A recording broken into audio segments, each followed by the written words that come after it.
Saan na naman ba ang tungo mo? At nakita kong kumuha ka ng pera sa pitaka ko kanina, Erickson. Baka magsugal ka na naman ha. Sinasabi ko na sa'yo, walang maidudulot na maganda ang pagsusugal. Papasarapin ka lang yan sa una, pero sa huli ay magiging luhaan ka rin. Di naman po ako magsusugal, Lolo Emmanuel eh. Bukas na kasi yung perya sa may plaza. Magbibingo po ako. Hindi po ako magsusugal. Sugal pa rin yun, damuho kang bata ka. At kailangan mong tumaya doon. Ikaw talaga, oo. Ibalik mo yung kinuha mong pera at pambili natin yan ng bigas. Sige po, Lolo. Aalis na po ako.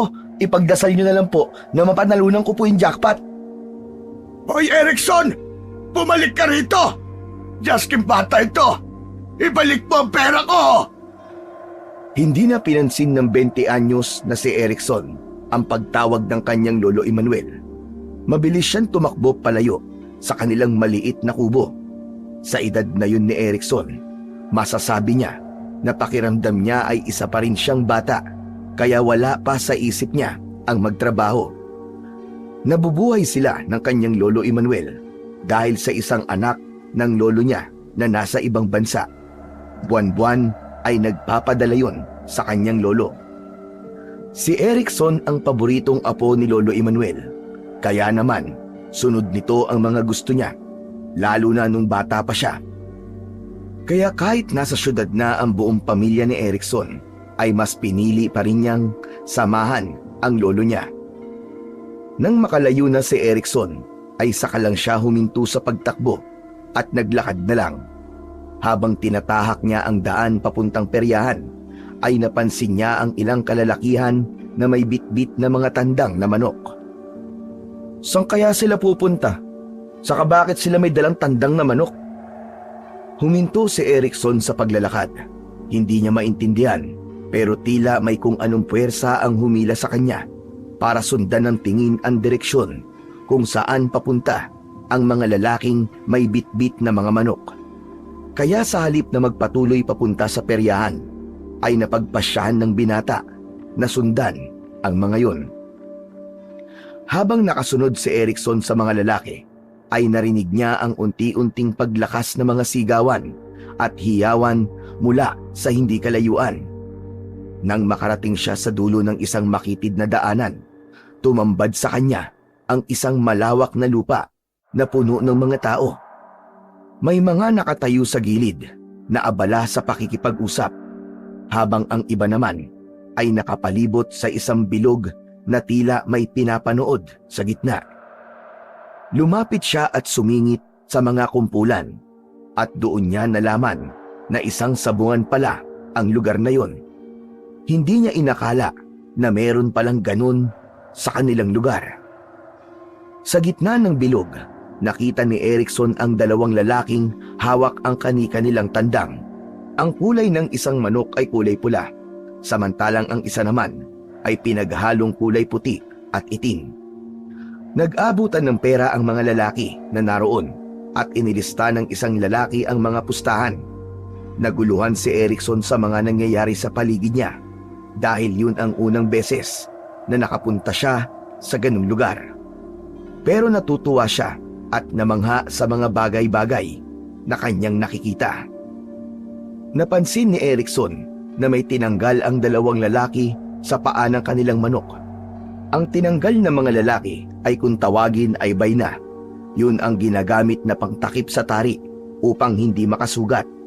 Hanggang sa pumuesto na ang dalawang lalaki sa gitna at binitiwan ang kani-kanilang manok.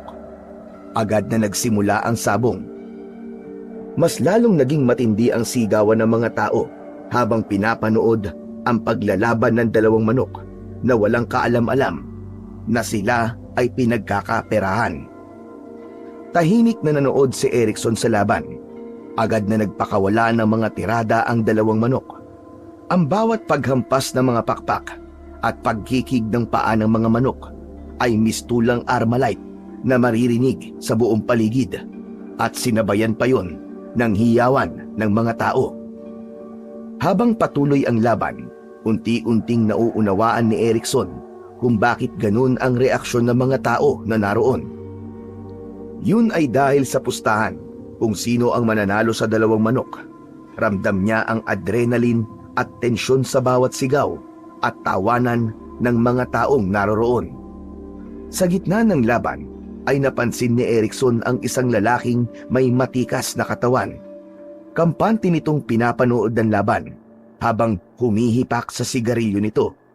Maya-maya pa ay nakita niya na binuksan ng lalaki ang belt bag nito at nasilip ni Erickson na puro pera ang laman nun. Wow! Grabe! Ang dami niyang pera! Lahat kaya yun ay dahil lang sa sabong? Nawala na ang atensyon ni Erickson sa dalawang manok na naglalaban at tumuon na lamang siya sa lalaking yun. Hanggang sa narinig na lang niya ang sigawan ng mga naroroon. Nang tingnan niya ang dalawang manok ay bagsak na ang isa, laylay na ang tuka. Kinuha ng lalaking may maraming pera ang nanalong manok. Nakita ni Erickson na binigyan ng maraming pera ng isang lalaki ang lalaking nakakuha ng kanyang atensyon. Umalis na rin ang lalaki at hindi alam ni Erickson kung bakit niya yon sinundan. Nakita niya ang lalaki na maayos na inilalagay ang manok sa kulungan na nasa likod ng isang puting pick-up truck. Hindi na nahiya si Erickson na lapitan ang lalaki upang kausapin yon. Congratulations po sa inyo, boss. Manok niyo ho pala ang nanalo. Alam ko. Bakit ka nandito? Gusto mo ba ng balato? Oh, ito ang balato. Napamaang si Erickson nang abutan siya ng lalaki ng 1,000 piso. Nagtataka niya yung tinanggap dahil ang totoo ay hindi naman siya manghihingi ng balato. Salamat po, bossing. Pero hindi naman po ako nanghihingi ng balato eh. Gusto ko lang pong sabihin na napakagaling po ng manok nyo. Ano? Ayaw mo ng balato? Aba kukunin ko na yung pera. Gusto ko na ho pala. Pero salamat na rin po sa balato. Gagamitin ko itong pera na binigay nyo sa pagtaya ko po sa sabong. At baka gaya nyo po swertihin din ako. Kung sakali po unang beses po akong tataya sa isang sabong Kung ako sa'yo, huwag mo nang simulan ng pagsasabong kung hindi mo pa nasusubukan. Nakakaadik ang sugal na to, Utoy. Kung wala kang swerte, lalamunin ka ng kagustuhan mong manalo kahit ilang beses ka nang natatalo. Hindi na nagawang makapagsalita pa ni Erickson dahil sumakay na ang lalaki sa pick-up truck at agad nito yung pinaandar paalis. Tahimik niyang pinanood ang papalayong sasakyan at inisip niya na baka nasa sabong ang kanyang swerte. Umuwi na si Erickson sa bahay nila mula sa sabungan. Pagpasok niya sa kanilang bakuran ay naroon si Lolo Emmanuel na nakaupo sa harap ng bahay. Naramdaman niya na kanina pa siya nito hinihintay dahil agad na tumalim ang tingin nito nang makita siya. Ano, Erickson? Ubus na siguro ang perang kinupit mo sa akin, no? Ikaw, ha? Nasasanay ka sa pagkuha ng pera ko nang hindi ka nagpapaalam. Lolo, hindi mo naman kasi ako binibigyan Kasi, sa pagsusugal mo lang dinadala ang pera. Paano kita bibigyan? Hindi naman po ako nagpunta sa peryahan, Lolo Kung ganun, saan ka galing? Lo, meron na po palang sabungan dito sa lugar natin. Sabungan? Huwag mong sabihin na doon ka galing. Kaya nga po nalaman ko, di ba? Kasi doon po ako galing. Si Lolo naman talaga hindi nag-iisip. Anong hindi nag-iisip? Damontres ka, bata ka. Ikaw ang hindi nag-iisip. Ano ka ba, Erickson?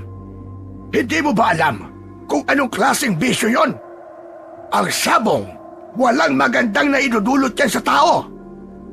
Ang taas naman po kagad ng emosyon nyo, Lolo. Nanood lang naman po ako Hindi po ako nagsugal. Wala po akong balak na tumaya o magsabong. Nakakatuwa lang pong panoorin yung mga manok na naglalaban.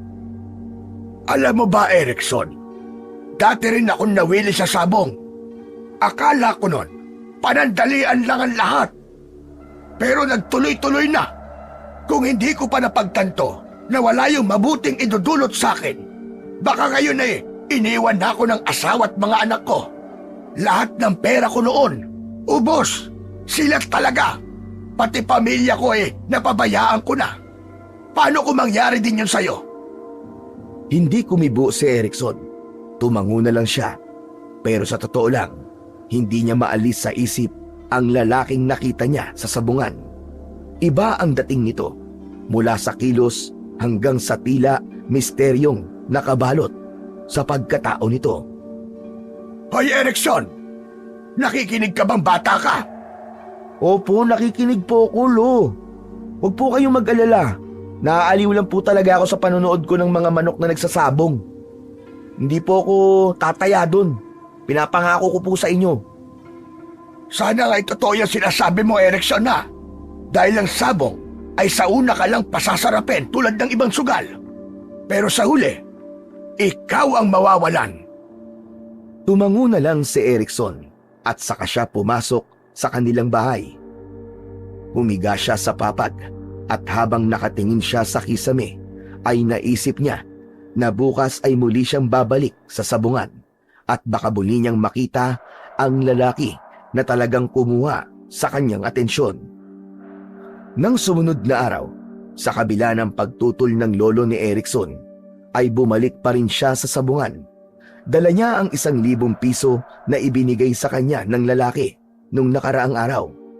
Hindi siya mapakali sa ideya na pwede niyang palaguin ang pera na yon at baka sakaling mapasaya niya si Lolo Emmanuel kapag nangyari yon.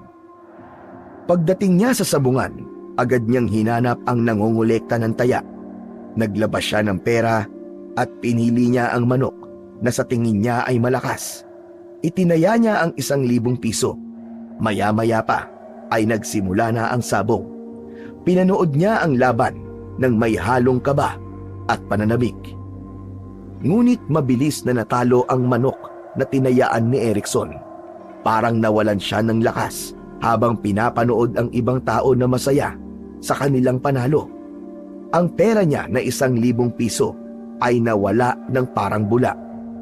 Bagsak ang balikat na lumayo si Erickson sa sabungan. Natigilan bigla si Erickson nang marinig ang isang pamilyar na boses sa likuran niya. Pinagsabihan na kita, di ba? Na huwag kang tataya. Lumingon si Erickson at nakita niya ang lalaki mula kahapon. Seryoso yung nakatingin sa kanya. Pasensya na po, Manong. Gusto ko lang sanang palaguin yung binigay niyong pera para matuwa sa akin ng lolo ko . Pero wala. Talo . Kung gusto mo magkapera, magtrabaho ka. Magbanat ka ng buto. Hindi ka yayaman dito sa sabungan. Ako na nagsasabi sa'yo. Wala po akong trabaho, Manong . Pero kung meron kang maibibigay sa akin na trabaho, tatanggapin ko yon. Kahit na ano po, gagawin ko. Ngumiti ng bahagya ang lalaki. Talaga? Kahit ano, tatanggapin mo? Opo, para makatulong na rin po ako sa lolo ko. At, teka, ano nga po palang pangalan nyo? Diego. Ikaw? Erickson po. May trabaho ka bang pwedeng ibigay sa akin, bossing? Kahit anong klaseng trabaho po, basta wag lang iligal. Tatanggapin ko po. Ang totoo niyan nangangailangan ako ng isang tao. Sige, mamaya. Pagkatapos itong sabong, sumama ka sa akin sa bahay ko. Tinitigan ni Diego si Erickson ng diretso sa mata bago ito muling umalis para ihanda ang manok na ilalaban nito. Ang totoo niyan ay biglaan ang pagsasabi ni Erickson na gusto niya ng trabaho. Hindi naman niya akalain na meron palang ibibigay na trabaho sa kanya si Diego. Napasubo siya, kaya kailangan niya na yung panindigan. Matapos makipagsabong ni Diego, ay sumama si Erickson sa lalaki. Pinasakay siya ni Diego sa pick-up truck nito. Habang nagmamaneho naman si Diego, ay hindi napigilan ni Erickson ang magtanong sa lalaki. Ayos . Mamahalin po siguro tong sasakyan nyo, Boss Diego. Siguro, ang dami mo nang naipon sa sabong, no? Ngumiti lang si Diego at hindi sumagot.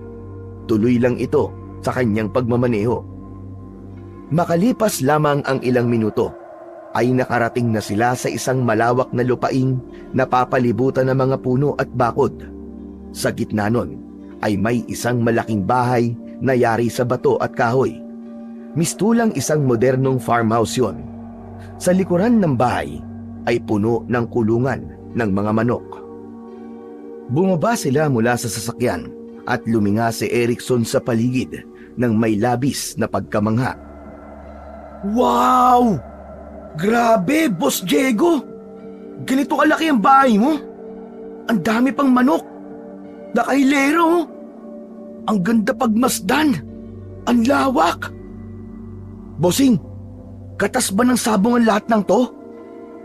Oo naman. Ganito pala talaga ang kita sa sabong, no? Bakit ayaw mo ako magsabong, bossing? Malay mo, di ba? Magkaroon din ako ng ganito dahil sa sabong. May swerte ako, Erickson. Pero hindi lahat ng tao may ganon. Anong swerte ang ibig mong sabihin, bossing? Akala ko ba sumama ka rito dahil kailangan mo ng trabaho? Oo nga, bossing. Pasensya na, bossing ha. Ang dami kong tanong. Anong klaseng trabaho ba ang sinasabi nyo? Dahan-dahang naglakad si Diego papunta sa kulungan ng mga manok habang nakasunod naman si Erickson. Madaling trabaho lang. Tagapangalaga ng mga manok ko. Siguraduhin mong maiinumin silang tubig palagi. Pakainin mo sila ng 2 beses sa isang araw. Umaga at isa bago dumilim.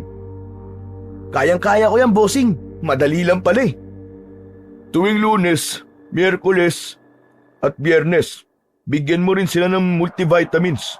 Kailangan malusog ang mga manok ko dahil pansabong silang lahat. Dapat nakakondisyon palagi. Ayos, bossing. Kaya kong lahat yan. Bossing, magkano naman pala ang sahod ko? Kada linggo, bibigyan kita ng 2,000 piso bilang sahod. Kung maganda ang trabaho mo, pwede pang tumaas yun. Biglang lumiwanag ang mukha ni Erickson sa kanyang narinig. Talaga, bossing? Sige, tatanggapin ko. Nagkamayan sila bilang tanda ng kanilang kasunduan. Ngunit hindi pa rin maalis sa isip ni Erickson ang tanong tungkol sa swerte na sinasabi ni Diego. Nakangiti siya pero sa loob-loob niya ay alam niyang may kakaiba kay Diego na nais niyang tuklasin. Matapos na makipag-usap kay Diego ay umuwi na kagad si Erickson sa bahay nila. Nakangiti siyang pumasok sa pintuan at nadatnan niya ang kanyang lolo Emmanuel na abala sa paghuhugas ng mga gulay sa kusina. Lolo! Lo, may magandang balita po ako sa inyo. Sa pagkakakilala ko sa iyo, kahit minsan ay wala kang dinalang magandang balita. Ano na namang kalokohan yan? Lolo naman init ka agad ng ulo. Hindi to kalokohan, Lo. Alam niyo po ba? May trabaho na po ako! Tadaan! O di ba magandang balita? Napahinto bigla si Lolo Emmanuel sa kanyang ginagawa at lumingon kay Erickson. Nakataas ang kilay nito. Trabaho? Ikaw? Aba, hindi nga. Totoo nga, Lolo. Makapaghinala naman to si Lolo. May kumuha po sa akin, Lolo. Tagapangalaga po ng mga manok na pangsabong. Napakunot ang noo ni Lolo Emmanuel. Tila iniisip kung seryoso ang kanyang apo. Abay, sino nagtiwala sa'yo na alagaan ang mga manok nila? Baka naman, gawa-gawa mo lang yan ha? Para makaalis ka palagi dito sa bahay at makaiwas ka sa mga gawain. Lolo, nagsasabi po ako sa inyo ng totoo. Kay Boss Diego po ako magtatrabaho. Yung lalaking nakilala ko po sa sabungan. Sabi ko na sa inyo may magandang mangyayari sa akin sa sabungan na yun Lo, kung makikita nyo lang po, grabe. Sobrang laki po ng farm niya. Ang daming manok, mga nakailera po. At kailangan niya po ng tagapangalaga ng mga manok niya. Kaya yun, sakto, ako po ang kinuha niya. Kung totoo man yan, Erickson, abay siyempre, masaya ako para sa'yo. Dahil sa wakas, naisipan mo ring magbanat ng buto. Siyempre naman po, Lo. Ayoko na rin kasing laging napapagalitan nyo Para kapag may trabaho na po ako, hindi na po ako kukupit ng pera sa inyo. O di ba? Ay nako, Sana nga yung trabahong yan ang maging daan para tumigil ka na sa pangungupit sa akin para lang makapagsugal ka. Titigil na po ako sa pagsusugal, Lo. Huwag po kayo mag-alala. Magpo-focus na lang po ako sa trabaho ko kay Bossing Diego. Mabuti naman kung ganon. Sana ipanindigan mo yung mga sinasabi mo sa akin ngayon. Ngumiti si Erickson at naging masaya siya dahil sa wakas ay magkakaroon na siya ng kakayahan na makatulong sa kanyang lolo Emmanuel.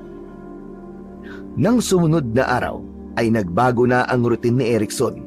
Simula noon ay araw-araw na siyang gumigising ng maaga upang magtungo sa bahay ni Diego upang magtrabaho. Mabilis siyang nasanay sa amoy ng mga manok.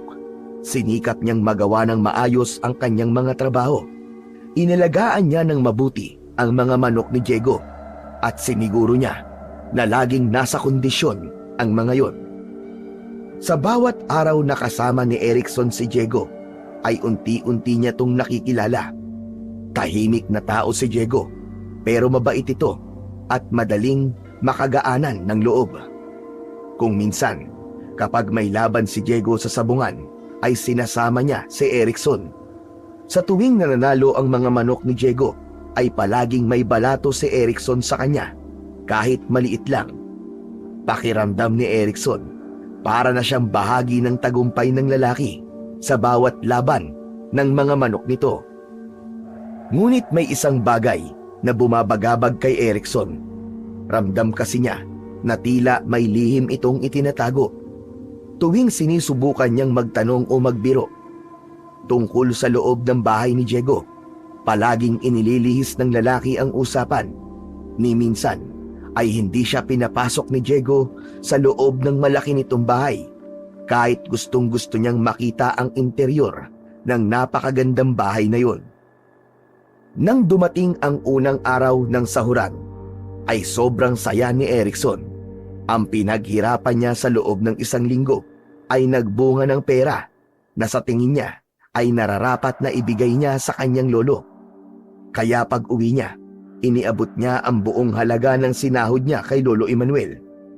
Labis ang tuwa ng kanyang lolo at tila napawi ang lahat ng pagdududa nito kay Erickson.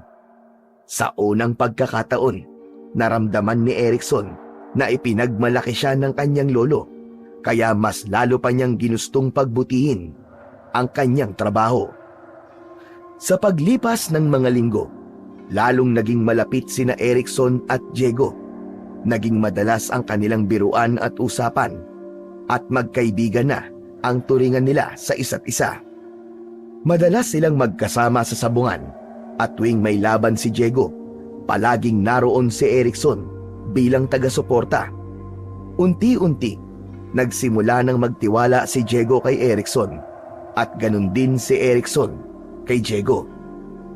Isang araw, habang nasa sabungan, ay napansin ni Erickson ang isang kaguluhan sa isang sulok. May grupo ng 5 malalaking lalaki na binugbog ang isang matandang lalaki na walang kalaban-laban. Kitang-kita sa mukha ng matanda ang hirap at takot, habang walang awa itong sinisipa at sinusuntok ng grupo. Hindi na nagdalawang isip si Erickson na tulungan ang matandang lalaki, pero nang ihahakbang pa lang niya ang kanyang mga paa, ay bigla siyang hinawakan ni Diego sa braso. Mahigpit ang pagkakahawak nito. Huwag kang makikialam kung gusto mong pang mabuhay. Pero tignan mo, hindi naman tama yung ginagawa nila, matanda na yung tao. May lolo rin ako. Hindi ko kayang manood lang, Boss Diego. Grupo ni Baron naman ngayon. Malakas ang kapit niya sa mga pulis dito. Kahit anong gawin nila, walang naglalakas loob na kumalaban sa kanila. Kapag kinalaban mo ang grupo ni Baron, ay para kang bumangga sa matibay na pader. Muling napatingin si Erickson sa grupo at doon niya nakita si Baron, ang leader ng grupo na yon. Matangkad ito at sa tingin niya ay nasa 6 na talampakan ang taas nito. Meron itong matipunong pangangatawan at may malaking peklat sa pisngi. Napansin ni Baron si Diego at Erickson na nakatingin dito. Lumapit ito kasama ang mga tauhan nito at tumigil sa harapan nila. Mayabang kung makatingin si Baron na para bang pakiramdam nito ay nakatataas ito sa lahat. Diego! Panalo na naman ang manok mo kanina. Dapat siguro, bahagi mo naman sa akin kung anong sikreto mo. Bakit kahit kailan, hindi natatalo ang mga manok mo? Wala akong sikreto, Baron. Magaling lang talaga ako magkondisyon ng mga manok ko bago sumabak sa laban. Tumaas ang kilay ni Baron at tila hindi kumbinsido sa sagot ni Diego. Itinuro nito si Erickson. Sino naman ito? Ngayon ko lang nakita yan dito sa sabungan. Si Erickson, kaibigan ko. Bago nga lang siya dito. Nilingon ni Baron si Erickson at naramdaman ni Erickson ang kaba sa kanyang dibdib. Ang titig ni Baron ay parang nanunuot sa kaloob-looban ng kanyang kaluluwa. Huwag kang magkakamali, bata. Malupit ang mundo ng sabong. Sana alam mo ang pinapasok mo. Pagkatapos nun ay tumalikod na si Baron kasama ang grupo nito, saka umalis. Nanatili naman si Erickson na nakatingin sa mga yon habang hindi naaalis ang kaba sa kanyang dibdib. Sinabi ko na sa'yo huwag mo nang pansinin ang mga ginagawa ni Baron. Mapanganib siyang tao, Erickson. Yan ang tatandaan mo. Habang pinagmamasdan ni Erickson ang papalayong grupo, dama niya ang bigat ng babala ni Diego. Noon lang siya nakaramdam ng ganong klaseng takot at alam niya na sa pagkakataon na yon ay kailangan niyang sundin ang mga sinabi ni Diego. Isang hapon, tapos na ang trabaho ni Erickson sa manukan.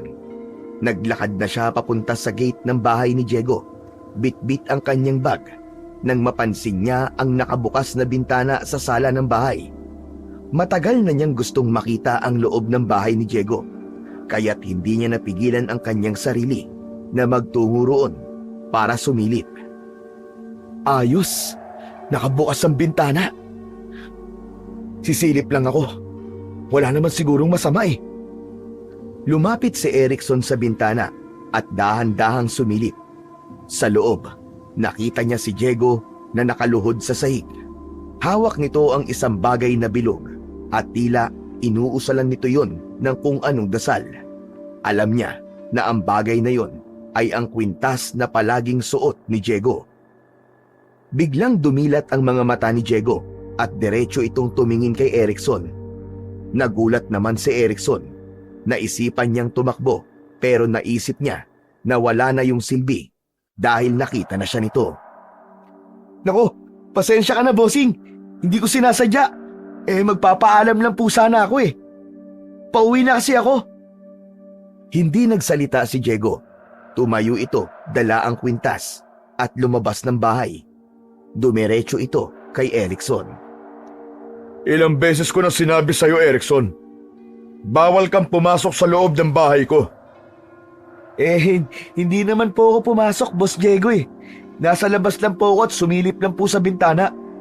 Nangangatwirang ka pa. Ano nakita mo? Wala naman, bossing. Nakita ko lang na parang dinadasalan niyo po yung kwintas niyo. Bakit niyo nga pala dinadasalan yun, boss? Miyembro ho ba kayo ng kulto? Saglit na tumihimik si Diego habang matiim itong nakatingin kay Erickson. Tutal, may tiwala naman ako sa'yo. Sasabihin ko na. Pero kailangan mong mangako sa akin, Erickson. Walang ibang dapat na makaalam nito. Oo, bossing, pangako. Wala akong pagsasabihan kahit kanino, Texman. Alam mo ba na ang kwintas na to ay isang agimat?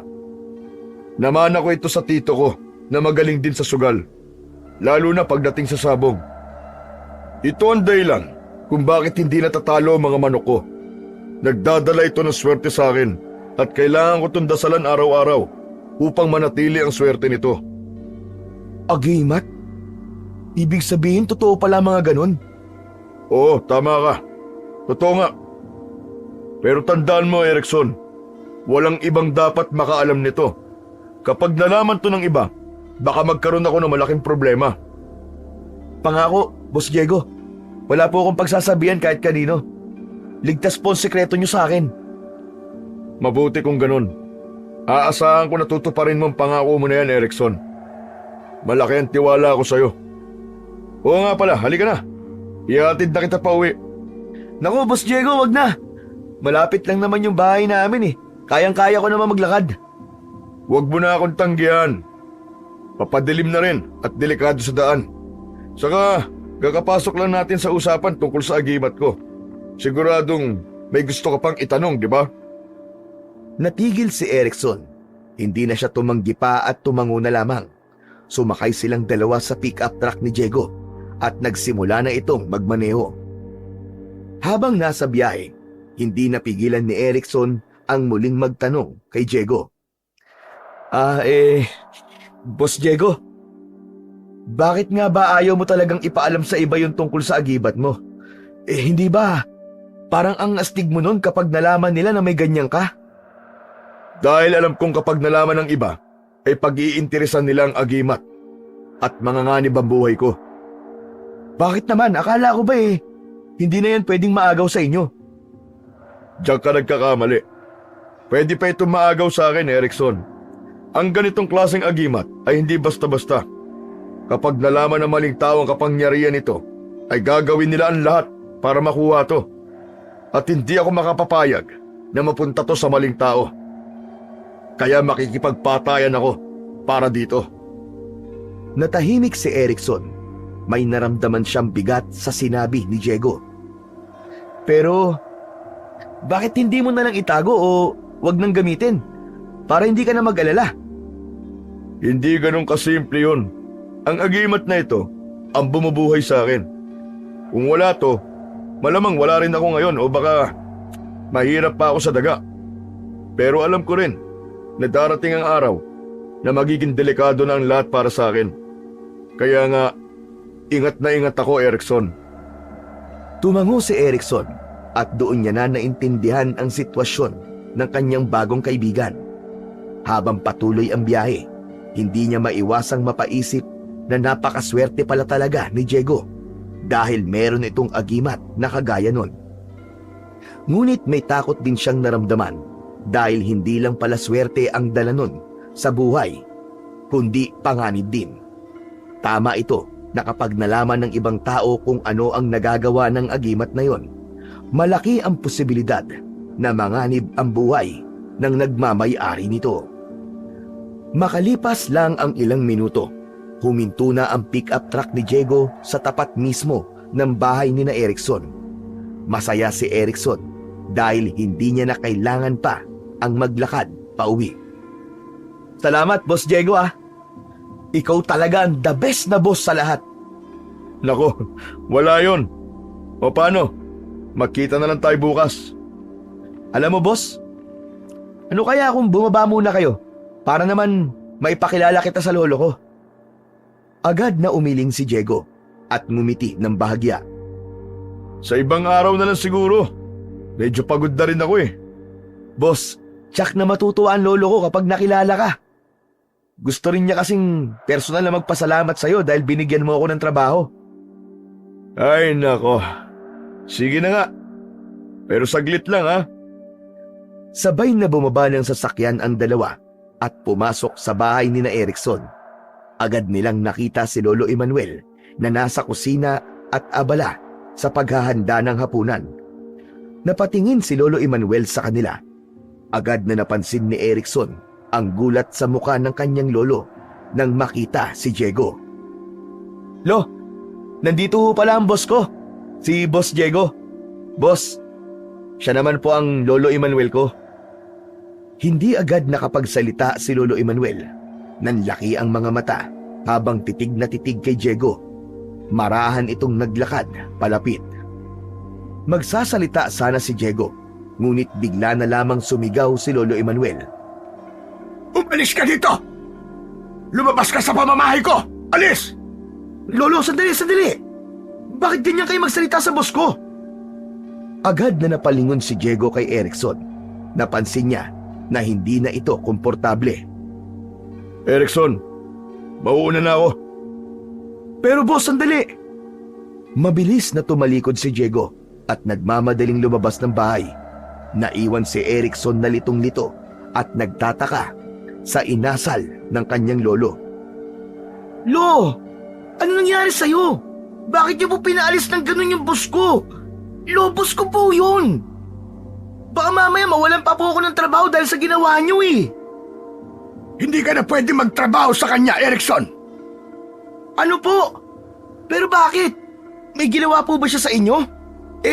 Ngayon niyo lang naman po siya nakilala. Basta, Erickson, sundin mo na lang ang sinabi ko at huwag ka nang marami pang tanong. Hindi na nagsalita pa si Erickson dahil alam niya na mas lalo lang magagalit si Lolo Emmanuel. Labis ang kanyang pagtataka kung bakit gano'n na lamang ang galit ng lolo niya sa kanyang boss Diego. Gayong sigurado naman siya na yun ang unang beses na nakilala nito ang kanyang amo. Nang sumunod na araw, sa kabila ng pagbabawal ni Lolo Emmanuel, ay nagdesisyon pa rin si Erickson na pumasok sa trabaho. Nais niya na makausap si Diego upang makahingi siya ng paumanhin sa inasal ng kanyang lolo nung nagpunta ito sa bahay nila. Matapos ang agahan, ay pasimpleng naglakad palabas ng bahay si Erickson. Ngunit nasa pintuan na siya nang marinig niya ang boses ni Lolo Emmanuel. Saan ka pupunta, Erickson? May pupuntahan lang po ako, Lolo. Doon po, sa peryahan. Lumapit si Lolo Emmanuel kay Erickson. Tinignan siya nito ng matalim. Sinungaling ka! Sarado pa ang peryahan ng ganitong oras. Alam ko kung saan ka pupunta, Erickson. Doon sa Diego na yon. Tama ba? Oo na. Pupunta po ako kay Boss Diego. Hindi po ako pwedeng hindi pumunta ron kasi meron po akong trabaho sa kanya. Hindi ka talaga marunong makinig, ano? Sinabi ko na sa'yo kagabi na hindi ka na magtatrabaho pa sa kanya. Maghanap ka na lamang ng ibang trabaho. Lo, kung gusto niyo po talagang tumigil na ako sa pagtatrabaho kay Boss Diego, bigyan niyo po ako ng matinding dahilan. Hindi yung basta niyo na lang po ako pagbabawalan na magtrabaho sa kanya nang hindi ko alam kung bakit. Ano bang meron kay Boss Diego at galit na galit kayo sa kanya? Huminga ng malalim si Lolo Emmanuel at matiim na tumingin kay Erickson. Si Diego ay isang aswang, Erickson. Ano po? Aswang? Aba Lolo, joke ba yan? Huwag naman po kayo magbiro ng ganyan, Lolo. Sa tingin mo ba ay magbibiro pa ako sa mga ganitong kaseryosong bagay? Alam mo kung ano ang buhay ko noon, Erickson. Nakikipaglaban ako sa mga aswang. Alam ko kung paano makita ang isang aswang. Kahit tignan ko lang ito. Pero Lolo, mabait po siya. Mabait po si Boss. Tinulungan niya ako. Hindi siya maaari maging aswang. Ganyan na mga aswang, Erickson. Magaling silang magtago. Magbalat kayo. Magaling silang magkunwari. Pero hindi mo alam kung ano ang kaya nilang gawin kapag nakakita sila ng pagkakataon para patayin ka. Pinoprotektahan lamang kita mula sa kanya. Kaya ayoko na magtrabaho ka pa sa kanya. Ayoko may mangyari sa iyong masama. Kaya sundin mo na lamang ang utos ko, Erickson. Tila umurong ang dila ni Erickson sa isiniwalat ni Lolo Emmanuel. Ngunit sa huli, nagpasya siyang sundin ang lolo niya. Pero sa puso niya, isang bahagi pa rin ang ayaw maniwala na ang kanyang boss at kaibigan ay isa palang aswang. Lumipas ang mga araw na walang ibang iniisip si Erickson kundi ang pagiging aswang ni Diego. Hindi pa rin niya matanggap ang sinabi ng kanyang Lolo Emmanuel na si Diego na kanyang boss, ang taong nagbigay sa kanya ng trabaho at itinuring niyang kaibigan, ay isang aswang. Paulit-ulit niyang binalikan ang mga araw na magkasama sila ni Diego, ang paraan ng pagtawa nito, ang pagiging maalalahanin at ang likas nitong kabaitan. Wala siyang maalala ni isang insidente na nagdulot sa kanya ng pagdududa. Lahat ng kilos ni Diego ay normal, kahit ang pagiging mapagkawang gawa nito sa mga nangangailangan ay tila salungat sa imahe ng isang halimaw na nagpapanggap bilang isang tao. Ngunit kahit anong gawing pilit niyang isipin ang mga mabubuting bagay tungkol kay Diego, nananatili sa likod ng kanyang isip ang sinabi ng kanyang lolo. Kilala niya si Lolo Emmanuel. Hindi ito magbibiro o magsisinungaling tungkol sa isang bagay na kasing seryoso ng pagiging aswang. Ang mga kwento ng kanyang lolo nung bata pa siya tungkol sa pakikipaglaban nito sa mga halimaw sa dilim ay bumalik sa kanyang alaala. Alam niyang may kakayahan itong makilala ang isang aswang na nagtatago bilang isang tao. Gayunpaman, ang isang bahagi ng puso ni Erickson ay tila hindi pa rin kumbinsido. May bahagi nun na gustong baliwalain ang babala ng kanyang lolo at bumalik kay Diego upang itanong kung ano ang katotohanan. Ngunit kasabay ng kagustuhang yun ay ang takot na baka mapahamak siya sa kamay ni Diego kapag nalaman nito na alam na niya ang totoo nitong katauhan. Isang umaga, mag-isa si Erickson sa bahay dahil may binili sa tindahan ang kanyang lolo Emmanuel. Nakaupo siya sa mahabang bangko sa labas ng kanilang bahay habang may hawak na isang tasa ng kape. Nakatingin siya sa kawalan habang ang utak niya ay patuloy na iniisip ang pagiging aswang ng boss niyang si Diego. Maya-maya pa ay tumigil ang isang pick-up truck sa tapat ng bahay nila. Kinabahan si Erickson dahil alam niya na pagmamay-ari ni Diego ang naturang sasakyan. Parang may malamig na hangin na dumaan sa kanyang likuran. Hindi nagtagal ay bumaba na ng sasakyan si Diego at naglakad palapit sa kanya. Erickson, kumusta ka na? Hindi agad nakapagsalita si Erickson. Pinilit niyang kumalma, pero dama niya ang kabang bumalot sa buo niyang pagkatao. At anong ginagawa niyo ho rito? Nag-aalala kasi ako sa'yo eh. Ilang araw ka nang hindi pumupunta sa manukan. Namimiss ka na ng mga manok ko. Baka nga nagtatampo na mga yun sa'yo eh. Kasi di ka na nagpapakita sa kanila. Napangiti si Erickson ng bahagya, pero agad yung nawala. Tumayo siya at huminga ng malalim. Boss, hindi na po ako magtatrabaho sa inyo eh. Pinagbawalan na po ako ng lolo ko. Humanap na lang po kayo ng iba na mag-aalaga sa mga manok nyo. Ha? Abay bakit naman? Ano ang dahilan? Hindi makasagot si Erickson, ngunit sa pagkakataon na yon ay dumating na si Lolo Emmanuel. Agad nitong hinarap si Diego. Ay, ikaw! Umalis ka rito, Diego! Wala kang karapatan na lumapit sa apo ko! Sandali lang po, Mang Emmanuel. Bakit ba kayo galit sa akin? Anong kasalanan ko sa inyo?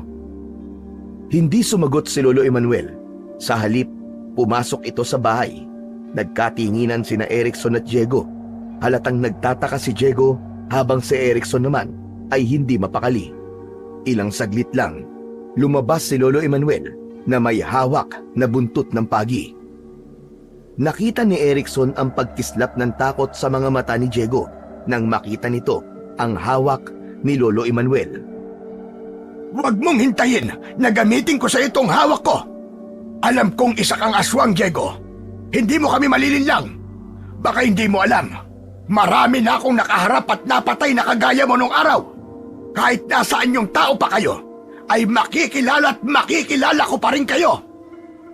Habang nakatingin si Erickson kay Diego at Lolo Emmanuel, ay nararamdaman niya ang tensyon sa pagitan ng dalawa. Makalipas lamang ang ilang sandali, ay isang malalim na paghinga ang pinakawalan ni Diego. Tama ka, Mang Emmanuel. Isa nga akong aswang. Kung ganon, lumayas ka rito. At kung hindi mo titigilan ang apo ko, mapipilitan akong bumalik sa pagiging manunugis at sisiguraduhin kong bukas na bukas ay wala ka ng hininga. Hindi umatras si Diego, bagkus nanatili itong nakatayo ng kalmado. Naiintindihan ko po ang galit nyo. Pero hindi ako kagaya ng mga aswang na nakalaban mo nun. Hindi ho ako pumapatay ng tao. Sa tingin mo ba ay kaya mong bilugin ang ulo ko? Lahat ng aswang ay masasama. Hindi mo ako malilinlang, Diego. Nagsasabi po ako ng totoo. Kapag nakakaramdam ako ng gutom, hindi tao ang binibiktima ko. Meron akong mga alagang baboy at kambing. Sila ang pinapatay ko at kinakain. Kaya ko rin kontrolin ang pagiging aswang ko. Nagkatinginan sina Erickson at Lolo Emmanuel. Tahimik si Erickson habang halata naman ang hindi pa rin pagtitiwala ni Lolo Emmanuel. Hindi mo ako mapapaniwala ng ganyan-ganyan lang. Ang mga kagaya mo ay bihasa sa panlilinlang. Kung totoo ngang marami ka nang napatay na aswang, alam mo dapat kung paano malalaman kung kumakain at pumapatay ng tao ang isang aswang. Handa akong patunayan sa'yo na hindi ako kagaya ng iniisip mo. Sandaling katahimikan ang namayani sa tatlo. Matamang tinitigan ni Lolo Emmanuel si Diego na para bang sinusukat nito kung nagsasabi ito ng totoo o hindi. Sa huli, humakbang ito palapit kay Diego. Sige, pero tandaan mo, Diego, kapag nalaman ko nagsisinungaling ka, dito na matatapos ang buhay mo.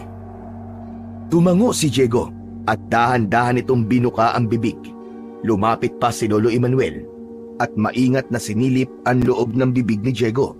Makalipas ang ilang sandali, ay umatras si Lolo Emmanuel.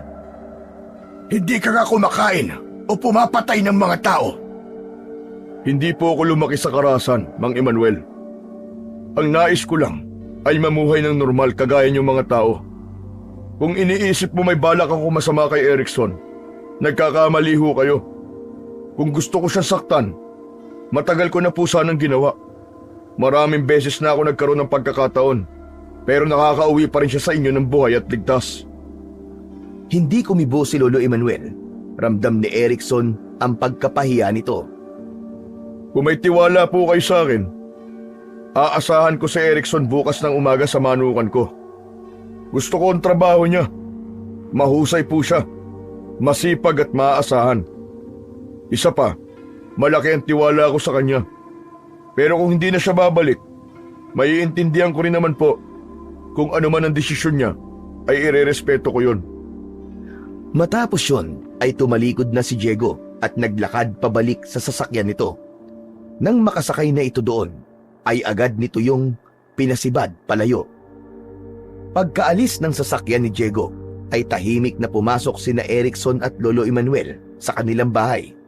Litong-lito pa rin si Erickson, samantalang si Lolo Emmanuel ay tahimik na umupo at tila nahulog sa malalim na pag-iisip.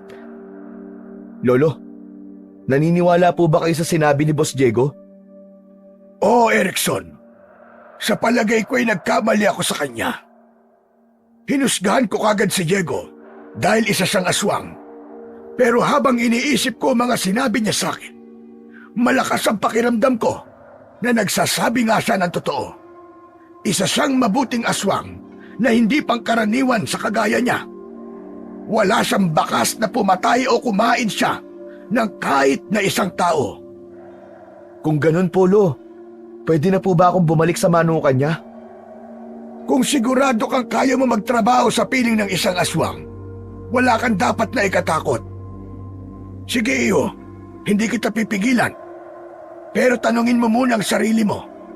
Hindi ka ba natatakot kay Diego? Kahit alam mong isa siyang aswang. Napatingin si Erickson sa sahig at nag-isip. Ang mga alaala ng kabutihan ni Diego ay naglaro sa kanyang isipan. Ngunit ang katotohanan ng aswang ito ay nanatiling mabigat sa kanyang puso. Nang sandaling yon, ay hindi agad siya nakapagdesisyon kung dapat ba siyang bumalik sa pagtatrabaho sa manukan ni Diego.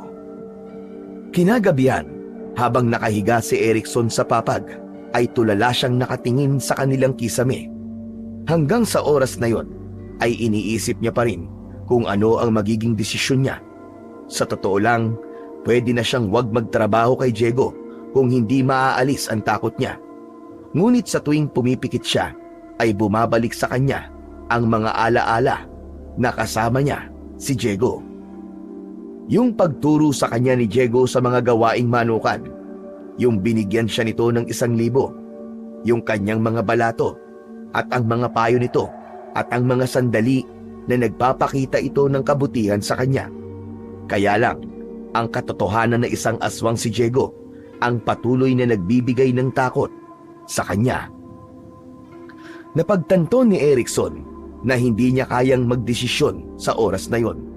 Kaya sinabi niya sa kanyang sarili na kung anuman ang unang magiging desisyon niya pagkagising niya bukas ng umaga, ay yun na ang kanyang gagawin. Tuluyan nang pumikit si Erickson para matulog at taimtim siyang nagdasal na sana ay gabayan siya ng Diyos sa kung anuman ang magiging desisyon niya bukas ng umaga. Kinaumagahan, nagising si Erickson sa sinag ng araw na tumatagos mula sa nakabukas na bintana sa kwarto nila ni Lolo Emmanuel. Siya na lamang ang naroroon at wala na sa tabi niya ang kanyang lolo. Sa pagbukas ng kanyang mga mata, isang malinaw na sagot ang agad na pumasok sa kanyang isip. Babalik ako. Magpapatuloy ako sa pagtatrabaho kay Boss Diego. Agad siyang bumangon at lumabas ng kwarto. Nakita niya si Lolo Emmanuel na nag-aayos ng lamesa para sa almusal nila. Aba, gising ka na pala. Kumusta naman ang tulog mo? Ayos naman po, Lo. Lo. Oo nga po pala. Nakapagdesisyon na po ako. Babalik po ako sa manukan ni Boss Diego. Tumigil sandali si Lolo Emmanuel at tinitigan si Erickson. Maya-maya pa ay sumilay ang isang ngiti sa mukha nito. Mabuti kung gano'n na po. Natutuwa akong nagpasya ka ayon sa nararamdaman mo. Ang importante lang naman alam mong kaya mo nang magdesisyon para sa sarili mo. Matapos ang kanilang almusal, ay inayos ni Erickson ang kanyang sarili. Matapos yun, ay nagpaalam na siya kay Lolo Emmanuel upang magtungo sa bahay ni Diego. Lo, alis na po ako. O sige, mag-iingat ka, Erickson, at pagbutihin mo ang trabaho mo. Tumango si Erickson at naglakad palabas ng bahay habang tinatahak niya ang daan patungo sa manukan ni Diego.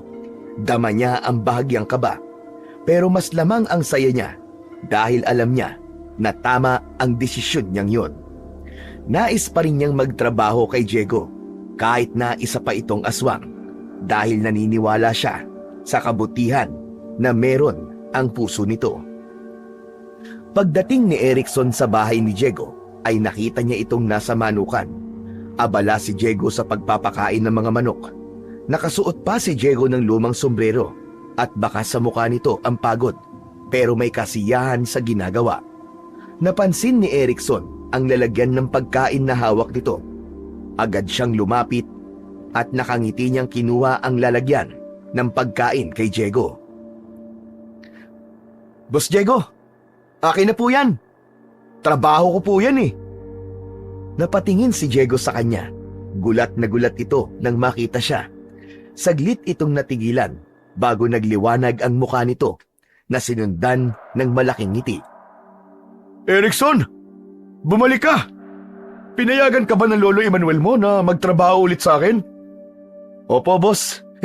Pero sabi po ng lolo ko, ako raw po ang dapat magdesisyon. Kaya ito po, nagdesisyon po ako.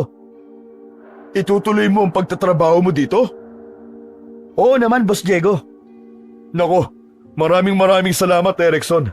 Alam mo, namimiss ka na talaga ng mga manok ko eh. Kahit ako, miss na rin kita. Pero tanong ko lang, sa mga nalaman mo, hindi ka ba natatakot sa akin? Ngayong alam mo na kung ano talaga ako. Alam nyo, bossing, sa totoo lang po natakot talaga ako, di ba? Kahit sino naman po. Sino ba naman ang hindi matatakot sa isang aswang? Pero naisip ko rin na wala po akong dapat ikatakot sa inyo. Dahil na siguro naman po ni Lolo na hindi ka po pumapatay ng tao. At kagaya po ng tiwala nyo sa akin, boss, malaki din po ang tiwala ko sa inyo. Nako, maraming salamat, Erickson. Malaking bagay na nandito ka na ulit. At dahil alam mo na ang lahat-lahat sa akin, kahit anong oras na gusto mo, ay pwede ka nang pumasok sa bahay ko. Hindi mo na kailangan magpaalam. Yes! Sa wakas, makikita ko na rin po ang loob ng mansyon nyo, bossing. O paano? Magtrabaho ka na muna dyan ha. Tapos mamaya maghahanda ako ng merienda. Ikaw na ang bahala dyan ha. Masayang tumango si Erickson. Pakiramdam niya ay mas naging palagay ang loob ni Diego sa kanya dahil wala na itong inililihin sa kanya. Matapos mapakain ni Erickson ang mga manok, ay pumasok na siya sa loob ng bahay ni Diego. Napanganga siya sa pagkamangha dahil maayos at malinis ang loob ng bahay. Nakita niya si Diego sa kusina at agad siya nitong pinapunta roon. Oh, ikaw pala Erickson. Halika, maupo ka na. Ihahanda ko ng merienda natin. Umupo na sa hapagkainan si Erickson at habang naghihintay sa paghahanda ni Diego ng pagkain, ay pinagmasdan niya ang buong paligid. Napansin niya ang malaking lamesa na naroon na napapalibutan ng maraming upuan. Nagtaka siya kung bakit ganun karami ang upuan sa hapagkainan sa bahay ng isang taong mag-isa lang naman doon. Hindi niya napigilang magtanong nang dumating si Diego, dala ang pinggan ng kakainan at 2 baso ng malamig na orange juice. Umupo na rin ito sa tapat niya. Boss Diego, tanong lang po. Napansin ko kasi bakit po ang daming upuan dito? Nasaan po ba ang pamilya nyo? Wala na sila, Erickson. Mag-isa na lang ako. Paano pong wala na sila? Nasa ibang bansa ba sila lahat o nakatira sa ibang lugar? Pinatay sila ng mga tao nung nalaman nilang aswang ang pamilya ko. Pero ang totoo, hindi kami pumapatay ng tao, Erickson. Kahit kailan, hindi namin ginawa yon. Pinatay sila at nasaksihan ko ang lahat habang nakatago ako. Bahagyang naluha si Erickson sa sinabi ni Diego. Hindi niya maisip kung gaano kasakit na makita na pinapatay ang iyong pamilya. Nakaligtas ako nun. Nagawa kong makatakas at makalayo. Doon na ako kinupkop ng tito ko na siya nagbigay sa akin ng agimat na swerte sa sugal at siya rin ang tumulong sa akin para makontrol ko ang pagiging aswang ko. Napabuntong hininga si Diego at bahagyang ngumiti. Pero sa kabila ng ngiti nito ay bakas pa rin sa mata nito ang lungkot. Alam mo kung bakit marami pa ring upuan dito? Iniisip ko kasi nakasama ko pa rin na kumakain dito ang buong pamilya ko. Para kahit papano, pakiramdam ko hindi ako nag-iisa. Nanahimik ng sandali si Erickson. Damang-dama niya ang lungkot sa boses ni Diego. Boss, pasensya na po kung natanong ko pa yon. Hindi ko kasi alam na gano'n na nangyari sa kanila. Ayos lang, Erickson. Alam kong hindi mo naman sinasadya. Kahit paano ay gumaan din ang pakiramdam ko kapag naikikwento ko yun sa ibang tao. Nagsimula na silang kumain na 2. Marami pa silang napag-usapan at dahil doon ay mas lalo pa nilang nakilala ang isa't isa. Pagsapit ng hapon ay tinapos na ni Erickson ang trabaho niya sa manukan ni Diego. Nagpaalam na siya rito at ihahatid pa sana siya nito, pero tumanggi na siya at alam niya na malaking abala na yon para sa kanyang boss. Habang naglalakad pa uwi si Erickson mula sa bahay ni Diego, ay hindi niya alam kung bakit bigla siyang kinabahan sa dahilan na hindi niya alam. Naisip niya ang kanyang lolo, kaya binilisan niya ang paglalakad. Ngunit biglang may humintong isang lumang itim na SUV sa tabi niya, kaya napahinto na rin siya sa paglalakad. Bumukas ang bintana at sumilip roon si Baron. Ngumisi ito na parang may hindi maganda itong gagawin. Oh, Erickson! Sakay na! May pupuntahan tayo. Hindi nakapagsalita si Erickson. Sumilip siya sa loob ng sasakyan at nakita niya ang 5 lalaki na kasama ni Baron. Lahat ng lalaki ay nakatingin sa kanya na mas lalong nagpatindi sa takot na kanyang nararamdaman. O ano, Erickson? Tutulala ka na lang ba dyan? Hindi mo ba narinig ang sinabi ko sa'yo? Pasensya na, Baron Kailangan ko nang umuwi. Naghihintay na ang lolo ko sa akin. Alam niya na pauwi na ako. Biglang naglaho ang ngiti ni Baron.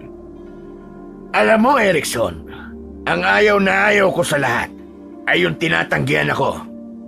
Gusto mo bang malaman kung ano ang ginagawa ko sa mga taong tumatanggi sa akin? Kinabahan si Erickson. Hindi niya alam kung ano ang maaaring gawin ni Baron kung patuloy siyang tatanggi. Napatingin siya sa kanyang paligid, pero walang ibang tao na pwede niyang hingan ng saklolo. Tumango na lang siya at pilit na ngumiti. Sige, sasama na ako sa inyo. Binuksan ni Baron ang pinto ng sasakyan at agad na pumasok doon si Erickson. Pagkaupo niya ay agad siyang pinilibutan ng grupo ni Baron. Tahimik ang biyahe, pero ramdam niya ang tensyon sa loob ng sasakyan. Ilang minuto lang ay nakarating sila sa isang lumang warehouse na tila matagal nang hindi ginagamit. Pagpasok nila, tumambad kay Erickson ang isang mahabang lamesa na puno ng bote ng alak at ilang plastik na baso. Agad na pumesto sina Baron sa mga bangko na naroon. Huwag kang matakot, Erickson. Wala kaming gagawing masama sa'yo. Mangyaring kaarawan ko kasi ngayon. Gusto ko lang namang makainuman ang nag-iisang kaibigan ni Diego. Dahil alam kong hindi sasama si Diego sa amin. Maligayang kaarawan sa'yo, Baron. Pero, kasi, hindi ako umiinom eh. Ano ka, bata? Kahit nga mga teenager nag-iinom na ngayon. Hindi ka ba marunong makisama? Birthday ko ngayon. Hindi ka ba nakikinig? Sige. Iinom na ako, pero konti lang ha. Ayan! Ganyan dapat. Huwag kang matakot, bata. Masaya lang tayo rito. Happy-happy lang. Inabutan ni Baron si Erickson ng isang baso na puno ng alak. Nanginig ang kamay niya nang tanggapin niya yon. Dahil sa takot na baka saktan siya ni na Baron, ay ininom niya ang laman na alak ng baso. Nang gumuhit ang alak sa kanyang lalamunan, ay napangiwi siya sa lasa nun. Para yung blade na gumuhit sa kanyang lalamunan. Halos masuka siya, pero pinigilan na lang niya ang kanyang sarili. Matapos ang unang tagay ni Erickson, ay naging sunod-sunod na yon. Tahimik lang siyang nakikinig sa usapan ni na Baron at ng mga tauhan nito. Habang tumatagal ang inuman, ay ramdam na ni Erickson na umiikot na ang paligid niya. Hindi siya sanay na uminom, pero ayaw niyang tumanggi sa grupo ni Baron. Hindi niya kayang makipagsabayan sa mga yon na parang ginagawa lang tubig ang alak. Maya-maya pa ay tinapik siya ni Baron sa balikat na ikinagulat niya. Alam mo, Erickson, napakaswerte talaga ng amo mong si Diego. Kahit kailan, hindi siya natatalo sa sabong. Oo nga, Baron. Ang galing niya talaga. Alaga kasi ng gusto ang mga manok niya, kaya kapag isinabak niya sa laban, talagang siguradong pagkapanalo. Nagpalitan ng tingin ang grupo ni Baron at may bahagyang ngising sumilay sa labi ng mga yon. Tumikhim si Baron. Talaga bang yun lang ang dahilan? Sigurado ka ba, Erickson? Wala bang ibang sikreto si Diego? Napahinto si Erickson. Lasing na siya at halos wala ng preno ang kanyang bibig. Napaisip siya saglit bago nagsalita. Meron. Ano yun, bata? Baka pwede mong sabihin sa akin. Hindi pwede. Sikreto nga, di ba? Huwag kang mag-alala. Magaling ako magtago ng sikreto. Sa atin lang yon. Kaya nga kung ano man ang sasabihin mo, mananatili pa rin sikreto, bata. Ano kasi, alam nyo, si Diego, ang totoo niyan meron siyang agimat. Agimat? Anong klaseng agimat? Agimat. Kaya swerte siya sa sabong. Pero, huwag niyong kukunin yun ha. Maghanap kayo ng sarili niyong agimat. Nagtawanan ang mga tauhan ni Baron, habang si Baron naman ay tila natuwa sa narinig. Huwag kang mag-alala, Erickson. Hindi kami magnanakaw. Hindi namin kukunin ang agimat ni Diego. Nagpatuloy ang inuman nila, habang si Erickson ay unti-unti nang nakakaramdam ng pagkahilo hanggang sa tuluyan na siyang nawalan ng ulirat. Ang huling narinig niya bago siya tuluyang mawalan ng malay ay ang tawanan ng grupo ni Baron na para bang may binubuong plano ang mga ito. Nang magising si Erickson, ay natagpuan niya ang kanyang sarili na nakahiga sa gilid ng kalsada. Nakahandusay siya roon at ramdam niya ang matinding sakit ng ulo at pagkahilo. Pilit niyang inilala ang nangyari, ngunit ang tanging malinaw sa isip niya ay ang pag-aya ni Baron na sumama siya rito at ang pagpunta nila sa isang lumang warehouse. Pagkatapos nun, ay blanko na ang kanyang alaala. Tumayo siya ng dahan-dahan at hinilot niya ang kanyang sentido para maibsan ang pananakit ng kanyang ulo. Halos madapa pa siya sa panghihina habang naglalakad pauwi sa kanila. Pagkarating niya sa bahay nila, sinalubong siya ni Lolo Emmanuel na bakas ang pag-aalala sa muka. Erickson, iho! Abay, saan ka ba nang galing? Ano nangyari sa'yo? Bakit ngayon ka lang nakauwi? Lolo, inaya po kasi ako ni Baron eh. Sumakay po ako sa sasakyan niya tapos dinala po ako sa isang warehouse. Nag-inuman po kami doon kasi sabi po niya birthday daw po niya. Pagkatapos po nun wala na po ako maalala sa mga sumunod na nangyari. Nagising na lang po ako na nasa gilid po ako ng kalsada. Malamang po sila po nag-iwan sa akin doon. Sinong Baron na sinasabi mo? Kaibigan mo ba? Siya po yung siga doon sa sabungan, Lolo. Sinabi po sa akin ni Diego na iwasan ko siya. Pero hindi ko po siya natanggihan na pilitin niya po akong sumama sa kanila eh. Natakot po ako na baka kung anong gawin niya sa akin eh. Hayaan mo na yun. Salamat na lang sa Diyos at ligtas ka pa rin nakauwi, Erickson. Akala ko kung ano na nangyari sa'yo.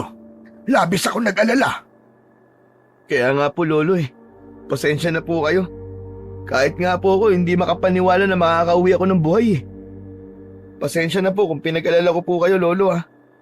Lo, magpapahinga lang po ako sandali. Mamaya po pupunta po ako sa bahay ni Boss Diego para magtrabaho. Aray, sakit ng ulo ko. O sige. Magpahinga ka na muna. Pero Erickson, mag-ingat ka palagi. Huwag ka nang sasama ulit sa Baron na yon. Opo, Lo. Di lang po talaga ako nakatanggi sa kanya kahapon eh. Dahil natakot po talaga ako. Ang dami niyang kasamang bodyguard. Tumalikod na si Erickson sa kanyang lolo at naglakad na siya papasok sa kanyang kwarto. Agad siyang humiga at habang nakahiga ay pilit niyang inisip kung ano ang tunay na nangyari sa kanya nung gabing yun. Ngunit kahit na anong gawing paghalukay niya sa kanyang isipan ay wala talaga siyang maalala. Pagkagising ni Erickson ay ramdam pa rin niya ang kaunting bigat ng kanyang buong katawan. Ngunit minabuti niyang bumangon dahil may trabaho pa siya sa araw na yon. Naghilamos siya at nagbihis ng malinis na damit bago tumungo sa bahay ng kanyang amo na si Diego. Pagdating niya roon, nadatnan niya si Diego na naglilinis ng kulungan ng mga manok. Agad siyang lumapit at nahiya siya dahil ang amo na niya ang gumawa ng dapat ay trabaho niya. Naku, bossing. Pasensya na po ah. Tanghali na po ako dumating. Bakit ngayon ka lang? Ayos ka lang ba? Akala ko kung ano na nangyari sa'yo eh. Bossing, medyo masama lang po kasi ang pakiramdam ko kaninang umaga eh. Pero ayos na po ako ngayon. Hindi na binanggit pa ni Erickson ang tungkol sa pakikipag-inuman niya kina Baron kagabi dahil baka mag-alala lang si Diego kapag nalaman ito yon. Kung ganun dapat hindi ka na lang muna nagpunta rito kung masama pala ang pakiramdam mo. Mas makabubuti kung makapagpahinga ka ng maayos. Kaya ko naman po, boss. Ayoko po mamiss ako ng mga manok nyo at baka magtampo na naman po sila sa akin. Ikaw talaga. Nag-aalala lang ako sa'yo, Erickson. Pero kung kaya mo talaga, hayaan na lang kita magtrabaho. Basta kung hindi mo na kaya, ay magsabi ka lang sa akin ha. Walang problema sa akin yun. Tumango si Erickson at nagsimula na siyang magtrabaho. Ngunit habang abala siya sa pagpapakain ng mga manok, ay pinilit pa rin niyang alalahanin ang nangyari kagabi. Paulit-ulit niyang iniisip ang bawat detalye mula sa pagsakay niya sa sasakyan ni Baron hanggang sa pag-iinom nila sa warehouse. Ngunit kahit na anong pilit niya, ay hindi niya na maalala ang nangyari pagkatapos niyang malasing. Pagsapit ng hapon, ay nagpaalam na si Erickson kay Diego dahil tapos na ang kanyang trabaho para sa araw na yon. Habang naglalakad siya pauwi, ay napansin niya ang isang itim na SUV na mabilis na dumaan sa tabi niya. Agad niyang nakilala ang naturang sasakyan at alam niya na sasakyan yon ni Baron. Sinundan niya yon ng tingin at napagtanto niya na pupunta yon sa direksyon ng bahay ni Diego. Bigla siyang nakaramdam ng kaba at takot. Hindi na nagdalawang isip si Erickson na maglakad pabalik sa bahay ni Diego. Nakita niyang huminto ang SUV sa harapan ng bahay ni Diego. Mula roon ay bumaba si Baron kasama ang mga tauhan nito.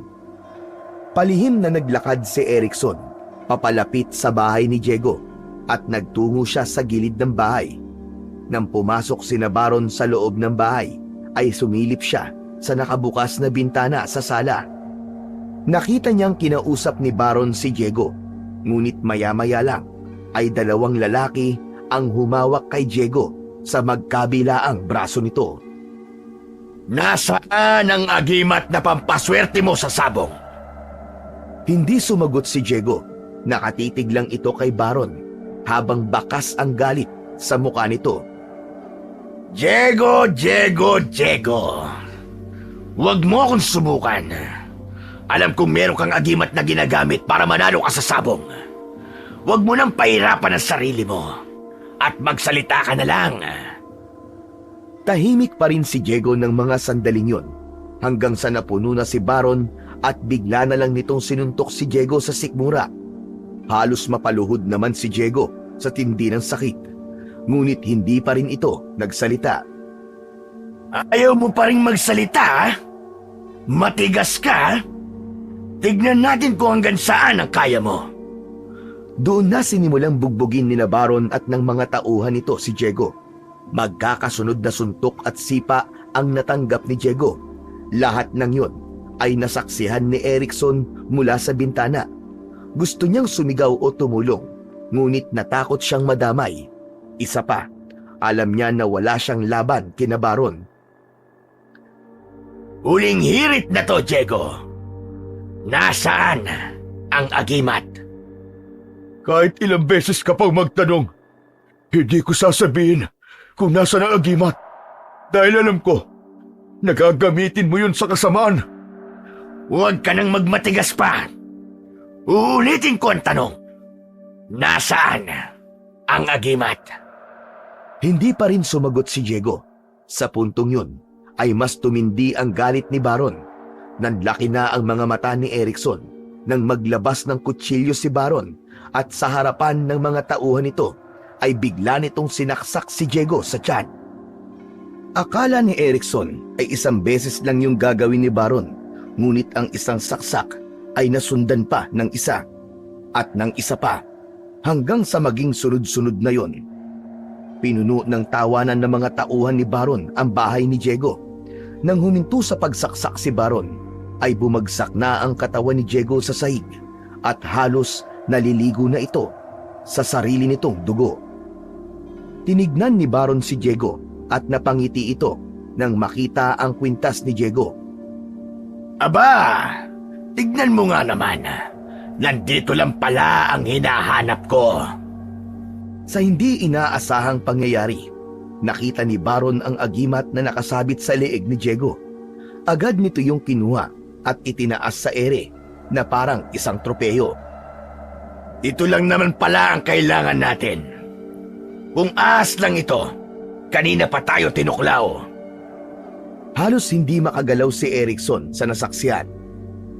Sa hindi inaasahang pagkakataon, ay nagtama ang mga mata nila ni Diego. Nakita niya sa mga mata nito na sinasabi nito na umalis na siya at tumakas. Maghukay na kayo sa likod ng bahay, mga bata. Doon natin ibabaw ng tao ito. Walang dapat na makaalam nito. Sa sobrang takot ni Erickson na madamay, ay agad siyang tumakbo palayo. Habang tumatakbo, hindi niya mapigilan ang pag-agos ng kanyang luha sa pagkasawi ng kanyang kaibigan at boss na si Diego. Wala man lang siyang nagawa na tulungan ito, dahil pinangunahan siya ng takot. Bukod doon, ipinagtataka rin niya kung paano nalaman ni Baron ang tungkol sa agimat na meron ang kanyang amo. Nang makauwi si Erikson sa bahay nila, ay nakatulala siya at nangingilid pa rin ang mga luha. Nakasalubong niya si Lolo Emmanuel sa pintuan na palabas na sana ng bahay. Oh, nandito ka na pala. Susunduin na sana kita sa bahay ni Diego dahil hindi ka pa umuwi. Ano nangyari sa'yo? At para kang nakakita ng multo. Wala po, Lolo. Medyo pagod lang po ako. Ang dami ko po kasing ginawa ngayon sa manukan kaya ngayon lang po ako nakauwi. Abay, ganun ba? Mabuti pa'y maghapunan na tayo. Alam ko nagugutom ka na. Ikaw na lang po munang kumain, Lolo. Nagmerienda naman po kasi ako kanina bago po ako umuwi. Magpapahangin na lang po muna ako dito. O siya, sige. Magpahinga ka na. Ipagtatabi na lang kita ng ulam. Para kung sakali na magutom ka mamaya meron ka makakain. Hindi na nagsalita pa si Erikson at dumiretso na siya sa kanilang maliit na silid. Pagkapasok doon ay humiga siya sa papag habang nakatingin sa kawalan. Paulit-ulit na bumabalik sa kanyang isipan ang brutal na eksenang nasaksiyan niya kanina, ang mga suntok, ang mga saksak at ang huling tingin ni Diego sa kanya. Lahat yun ay parang bangungot na ayaw siyang lubayan. Paulit-ulit ding tinatanong ni Erikson kung bakit wala siyang nagawa upang tulungan si Diego. Pakiramdam niya ay napakaduwag niya para hindi tulungan ang isang tao na tinulungan siya noon sa napakaraming bagay. Tumagilid siya at niyakap ang isang unan. Pilit niyang pinakalma ang sarili, ngunit sa bawat pagpikit niya ng mata, ang dugo ang katawan ni Diego ang nakikita niya sa kanyang isipan. Magdamag na tahimik na nagluksa si Erikson. Hindi niya kayang sabihin sa kanyang lolo ang nangyari dahil baka madamay ito. Alam niyang hindi niya makakalimutan ang araw na yun habang siya ay nabubuhay. Maagang nagising si Erikson kinabukasan. Pinilit niyang umaktong normal upang nang sa ganon ay hindi mahalata ni Lolo Emmanuel na meron siyang mabigat na dinadala. Matapos mag-almusal ay nagtungo siya sa bahay ni Diego. Ginawa niya ang karaniwan niyang ginagawa sa manukan nito. Pinakain niya ang mga manok at binigyan ng malinis na tubig. Pumasok siya sa loob ng bahay. Tumayo siya sa sala kung saan nangyari ang pagpatay kay Diego. Kahit kaunting bakas ng nangyaring krimen ay wala siyang nakita. Napatunayan niya na malinis gumawa ng krimen si Baron. Tila ba sanay na ang mga yon. Sunod niyang pinuntahan ang likod ng bahay. Doon ay nakita niya ang isang parte ng lupa na medyo buhaghag. Tanda na doon ibinaon ang katawan ni Diego. Marahang lumapit si Erikson sa parting yun ng lupa sa likod ng bahay. Hindi niya namalayan na magkakasunod na palang pumapatak ang kanyang luha. Napaluhod siya at doon ay tuluyan ng kumawala ang kanyang hagulgol.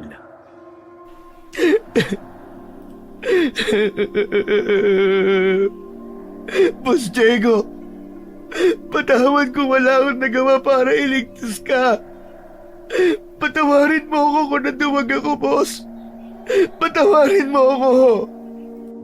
Ilang minuto na nasa ganoong pwesto si Erikson, hinayaan lang niya ang kanyang emosyon dahil doon lang niya yun pwedeng gawin.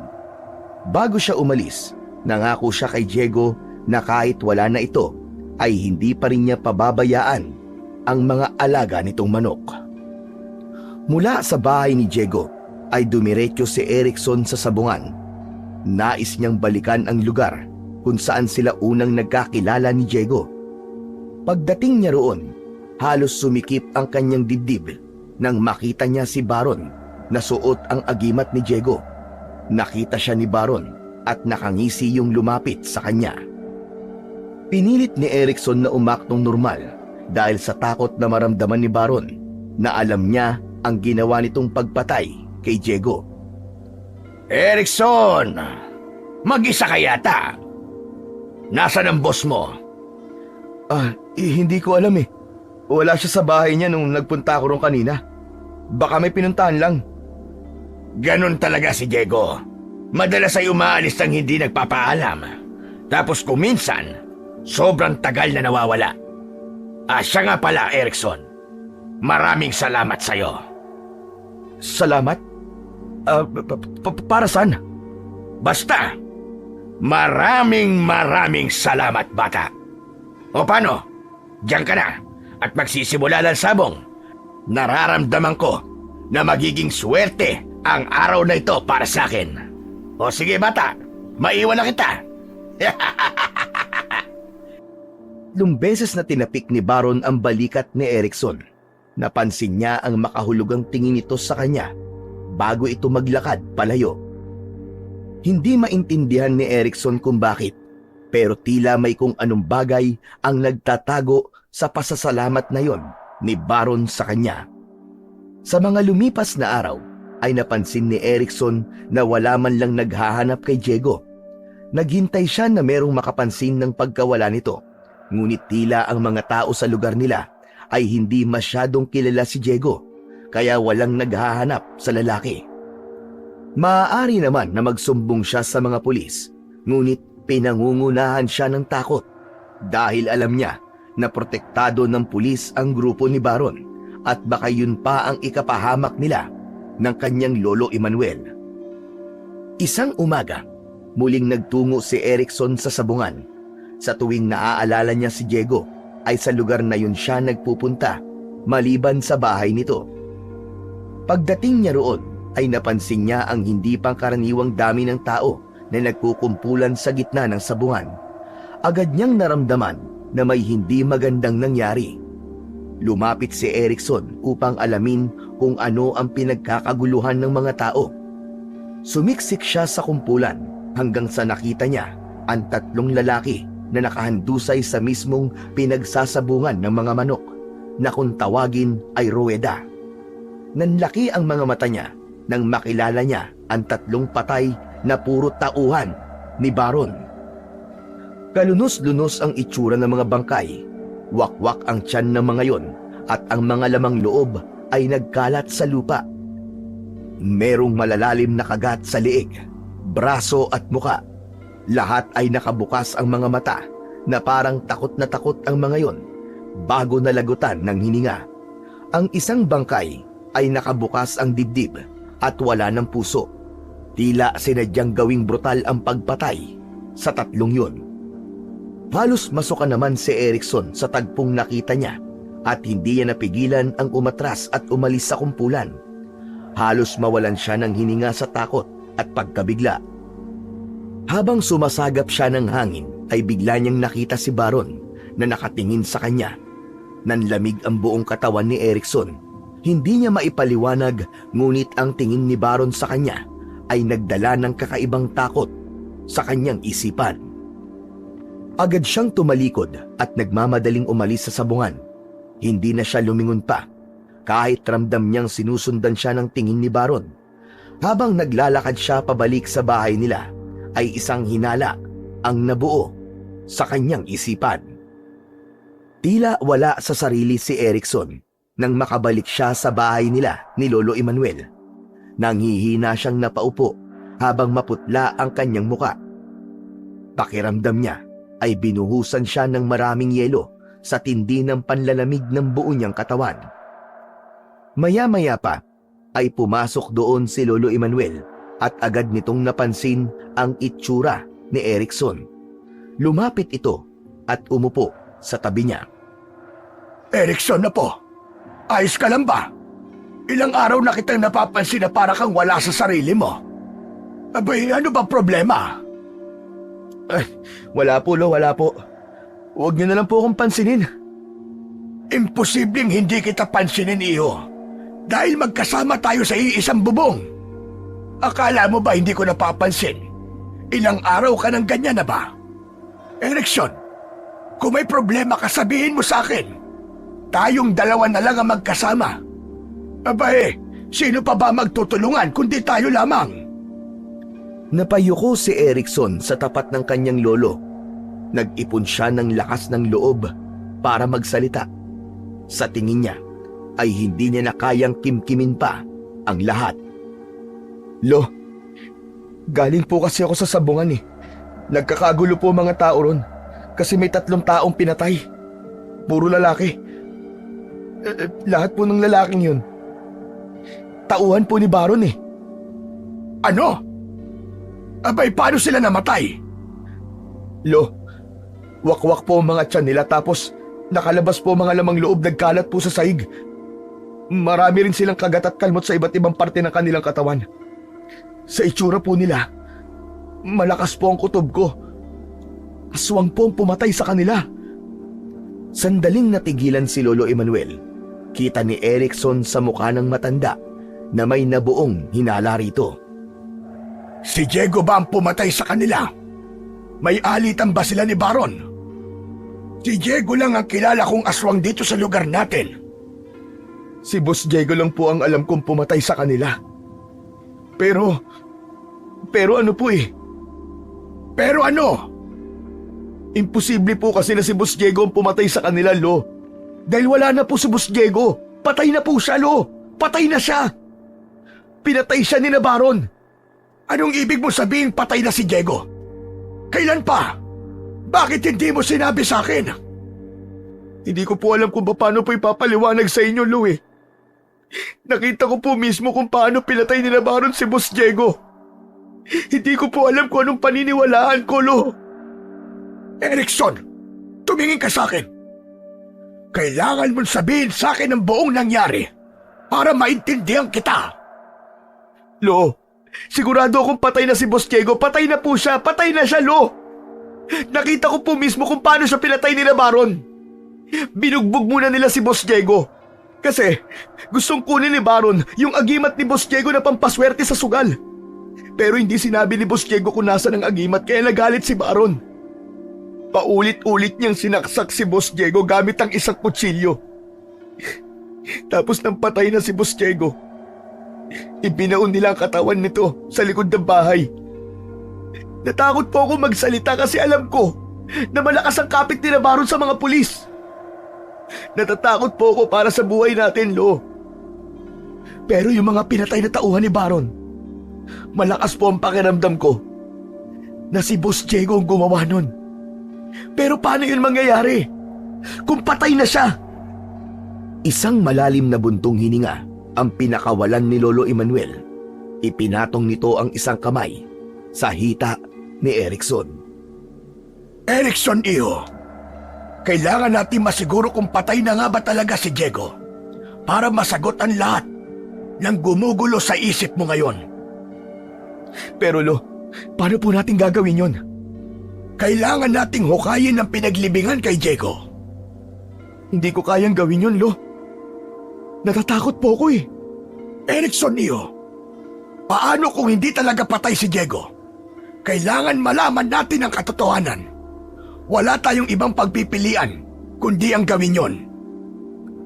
Lalong lumalim ang kaba at takot ni Erickson sa kanyang sarili. Pero alam niya na tama ang kanyang lolo. Hindi ko po alam, Lo, kung kakayanin ko. Kaya nga sasamahan kita. Mamayang gabi, pupunta tayo kung saan inilibing si Diego. Huhukayin natin yon para malaman natin ang totoo. Hindi na nagsalita pa si Erickson. Iniisip pa lang niya na makikita niya ang naaagnas na bangkay ni Diego ay kinikilabutan na kagad siya. Ngunit mukhang wala na talaga siyang pagpipilian kundi gawin ang ideya ni Lolo Emmanuel. Kinagabihan ay nagtungo na nga sina Erickson at Lolo Emmanuel sa bahay ni Diego. Dala ang isang pala, piko at gasera. Nakakabingi ang katahimikan sa bakuran ni Diego. Agad silang nagtungo sa likod ng bahay at doon ay itinuro ni Erickson sa kanyang lolo kung saan inilibing ni na Baron ang amo niyang si Diego. Agad nilang sinimulan ang paghuhukay. Si Lolo Emmanuel ang nagbungkal ng lupa gamit ang piko, habang si Erickson naman ang naghuhukay gamit ang pala. Binilisan nila ang paghuhukay dahil nais na nilang malaman ang katotohanan. Makalipas lamang ang ilang minuto, halos hanggang tuhod na ni Erickson ang lalim ng nahukay nila. Tuloy pa rin sila sa kanilang ginagawa. Palakas na rin ng palakas ang kabog ng dibdib ni Erickson. Paulit-ulit siyang nagdadasal na sana ay wala na roon ang katawan ni Diego, dahil kung ganon ay malaki ang posibilidad na buhay pa ito. Pero sa gitna ng kanilang paghuhukay ay may narinig silang mga yabag na papalapit sa kanilang kinaroroonan. Napahinto sila at sabay na napatingin sa direksyon ng yabag. Sa tulong ng liwanag ng gasera ay nakita nila si Baron na kasama ang dalawa nitong tauhan na naglalakad papunta sa kinaroroonan nila. Armado ng baril ang tatlo. Huminto sina Baron ng ilang dipa ang layo mula kina Erickson. Baron, anong ginagawa niyo rito? Tama nga ang hinala ko. Alam mong pinatay namin si Diego. Umamin ka nga, Erickson. Ikaw ba ang pumatay sa mga tauhan ko? Nagiganti ka ba dahil pinatay namin ang amo mo? Nagkakamali ka. Wala akong kinalaman doon. Pero kung pinatay man sila, dapat lang yun sa kanila. Dahil sa ginawa niyo kay Boss Diego. Napakatapang mo, Erickson. Pero tandaan mo, ang tapang na yan ang papatay sa'yo.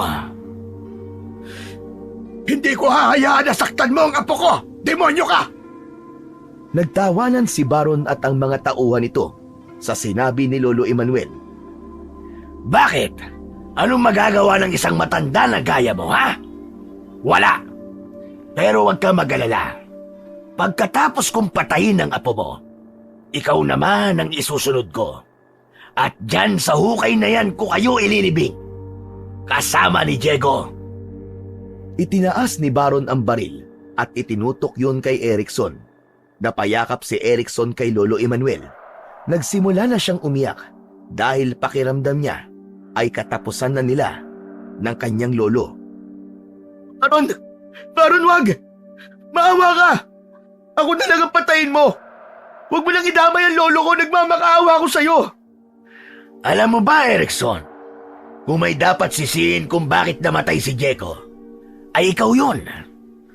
Alam mo ba nung nagiinuman tayo, ikaw mismo nagsabi sa akin ng tungkol sa kanyang agimat.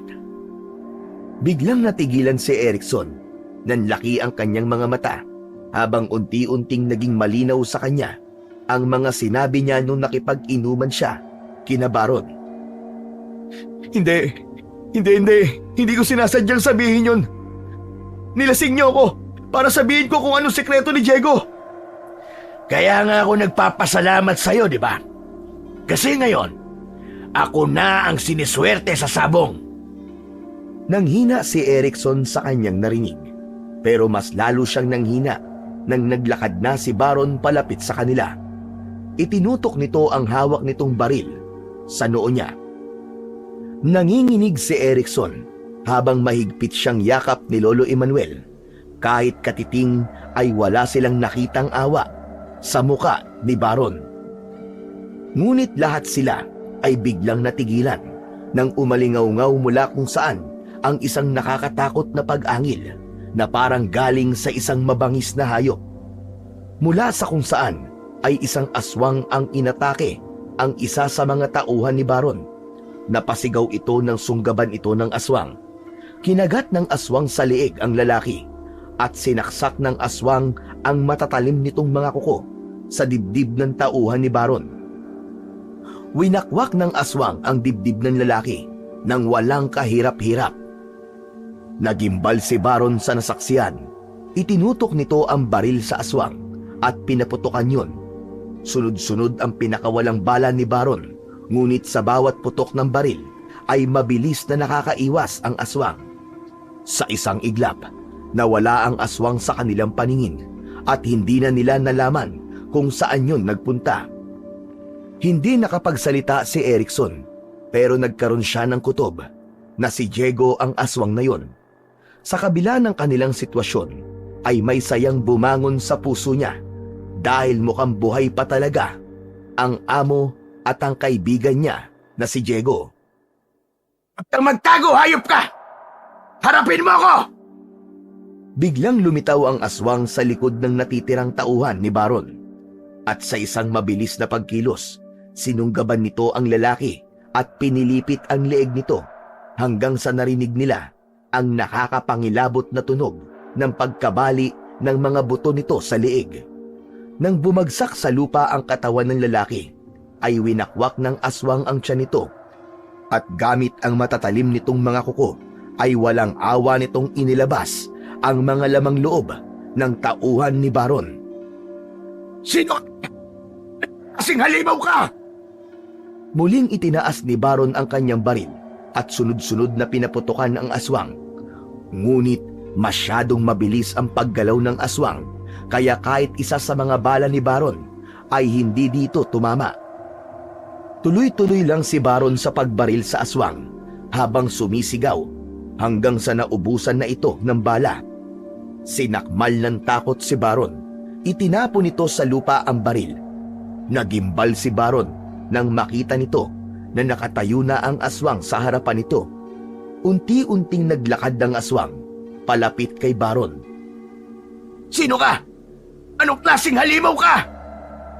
Hindi mo ba ako nakikilala, Baron? Ako lang naman ang taong pinatay mo. Si Diego. Ikaw? Hindi! Imposible! Patay ka na! Pinatay na kita! At ngayon, ikaw naman ang papatayin ko. Nagpatuloy sa paglalakad ng aswang hanggang sa tuluyan itong nakalapit kay Baron. Ngunit biglang naglabas ng kutsilyo si Baron at mabilis nito yung isinaksak sa tiyan ng aswang. Buong gigil nito yung ibinaon sa katawan ng aswang habang nakangisi. O ano ha? Akala mo ba porkit aswang ka ay kaya mo na akong patayin? Nagkakamali ka. Si Baron ako. Kahit aswang ka pa, kayang-kaya kitang patayin ulit. Sisiguraduhin kong hindi ka na makakabaon sa hukay ngayon, Diego. Paulit-ulit na sinaksak ni Baron si Diego sa tiyan. Sa pagkakataon na yon, ay alam na ni Erikson na kailangan niyang kumilos. Kinuha niya ang piko at tahimik na naglakad papunta sa likod ni Baron. Walang pagdadalawang isip na hinataw ni Erikson ng piko ang likod ni Baron. Tumusok ang piko sa likod nun. Napasigaw naman sa sakit si Baron. Huminto ito sa pagsaksak sa aswang at marahan itong humarap kay Erikson. Napaatras naman si Erikson ng mga sandaling yon nang makita ang galit na muka ni Baron. Humakbang si Baron papalapit kay Erikson, pero bago pa man ito makalapit sa kanya, ay mabilis na sinunggaban ng aswang ang leeg ni Baron. Marahas na hinila ng aswang ang laman ni Baron sa leeg at bumulwak mula roon ang masaganang dugo. Nang bumagsak na sa lupa si Baron, ay galit na paulit-ulit na kinalmot at kinagat ng aswang ang katawan ni Baron. Lasog-lasog na ang katawan ni Baron, ngunit tila wala pa ring balak huminto ang aswang. Hanggang sa lumapit na si Erikson sa aswang at marahan itong hinawakan sa balikat. Boss Diego, tama na! Tama na! Agad na huminto ang aswang nang marinig ang sinabi ni Erikson. Tumayo ito at unti-unti itong bumalik sa pagiging tao hanggang sa maging si Diego na, ang aswang. Humarap si Diego kay Erikson habang puno ng dugo ang mga kamay at bibig nito. Nang tuluyang bumalik na sa anyong tao si Diego, ay mabilis itong niyakap ni Erikson. Humalas agad si Erikson sa yakap at hindi makapaniwalang tinignan ang kanyang among si Diego.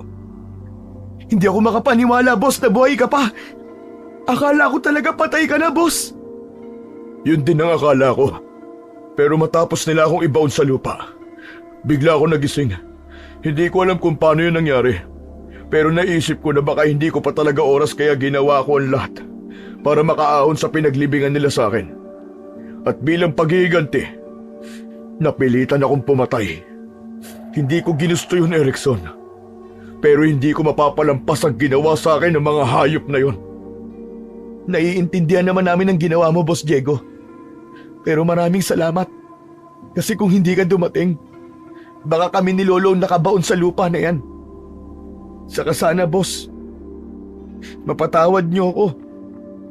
Kung hindi ko po nasabi kay Baron ang tungkol sa agimat niyo, hindi sana nangyari ang lahat ng to. Wala akong magagawa, Boss. Nilasing nila ako, natakot ako, Boss eh. Tama na. Wala kang dapat na ihingi ng tawad, Erickson. Narinig ko ang pinag-usapan niyo kanina. Alam ko na sinamantala lang ni Baron ang kalasingan mo. Hindi mo ginusto ang nangyari. At sa totoo lang, mabuti na rin ang nangyari yon. Dahil sa ginawa nila, nagkaroon ako ng dahilan para tapusin ang kasamaan nila, Baron. Sa pagkakataon na yon, ay lumapit na si Lolo Emmanuel sa kanila. Diego, maraming salamat sa pagliligtas mo sa amin ng apo ko. Abay kung wala ka, hindi na namin alam kung paano kami makakaligtas. Pero, ano na ba ang plano mo ngayon? Tahimik na tumingin si Diego sa malayo at nag-isip ito ng malalim. Kailangan ko nang umalis sa lugar na ito, Mang Emmanuel. Hindi na ako maaari manatili pa rito. Dahil palagi ko lang maaalala ang lahat ng nangyari. Marami akong nasaktan. At kailangan ko magsimulang muli sa isang bagong lugar kung saan gagawa ulit ako ng magagandang alaala. Matapos ang pag-uusap na yon, ay itinuloy ni na Erickson ang paghuhukay at doon nila inilibing ang bangkay ni na Baron at ng dalawa nitong tauhan.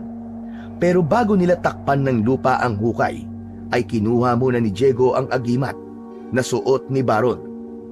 Nagtaka si Erickson nang isinuot ni Diego sa liig niya ang agimat. Sinabi sa kanya ni Diego na simula sa araw na yon ay si Erickson na ang bagong may-ari ng agimat nito. Sinabi ni nito sa kanya na malaki ang tiwala nito na gagamitin yun ni Erickson sa tamang paraan. Ilang araw pa ang lumipas, nalaman na lang nila Erickson at Lolo Emmanuel na umalis na si Diego sa bahay nito. Maging ang mga manok nito ay wala na rin doon. Napatunayan din ni Erickson ang swerteng dala ng agimat.